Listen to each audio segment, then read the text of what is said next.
ఒక మహిళ శాపనార్థాలతో కూడినటువంటి శపథం ఇప్పుడు సంచలనమైంది. టీడీపీ కోసం నా భర్త బావ ప్రాణాలు కోల్పోయారు, ఎన్నేళ్లుగా ఆ పార్టీకి సేవ చేస్తున్నాం, అయినా మాకు తీవ్ర అన్యాయం చేశారు, డబ్బున్నోళ్ళకి సీట్లు అమ్ముకుని కురబ కులస్తులకు మొండి చేయి చూపారు, ఆ పార్టీని బొంద పెట్టేదాకా విశ్రమించారు, రాష్ట్రంలోని కురుబలంతా టీడీపీ ఓటమే ధ్యేయంగా పనిచేస్తామని టీడీపీ రాష్ట్ర కార్యదర్శి, కురుబ సంఘం రాష్ట్ర మహిళా అధ్యక్షురాలు, మాజీ కార్పొరేటర్ బుల్లే శివబాల అనంతపురం జిల్లాలో ధ్వజమెత్తారు. ఆ మంగళవారం అనంతపురం నగర శివారులోని చెరువు కట్ట శ్మశాన వాటికలో భర్త నాగరాజ్ సమాధిపై ఉన్న టీడీపీ కార్యకర్త అనే నేమ్ బోర్డును కూడా తీసేశారు. ఆ పార్టీని బొందబెట్టేదాకా విశ్రమించబోనని భర్త సమాధిపై శపథం చేశారు. టీడీపీ రాష్ట్ర కార్యదర్శి పదవికి రాజీనామా చేస్తున్నట్టు ప్రకటించారు. ఈ సందర్భంగా విలేకరులతో మాట్లాడుతూ 40 ఏళ్లుగా టీడీపీనే కుటుంబమే పార్టీగా పనిచేశామన్నారు. పార్టీ కోసం తన భర్తతో పాటు బావ పావురాల కృష్ణను కోల్పోయామని చెప్పారు. తనకు అనంతపురం అసెంబ్లీ లేదా పార్లమెంట్ అభ్యర్థిగా అవకాశం ఇస్తానని లోకేష్ పాదయాత్రలో హామీ ఇచ్చారన్నారు.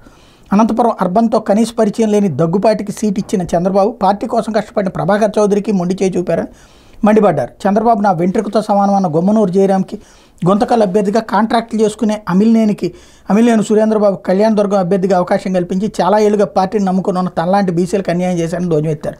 బీసీల పార్టీ అని పదే చెప్పే టీడీపీ అధినేత చంద్రబాబు వాస్తవానికి బీసీలను ఏనాడు పట్టించుకోలేదని శివబాల విమర్శించారు. 2019 ఎన్నికల్లో వైఎస్ఆర్సీపీ అధినేత వైఎస్ జగన్మోహన్ రెడ్డి 3 కుర్బలకు మంత్రులుగా ఎమ్మెల్యేలుగా అవకాశం కల్పించారని చెప్పారు.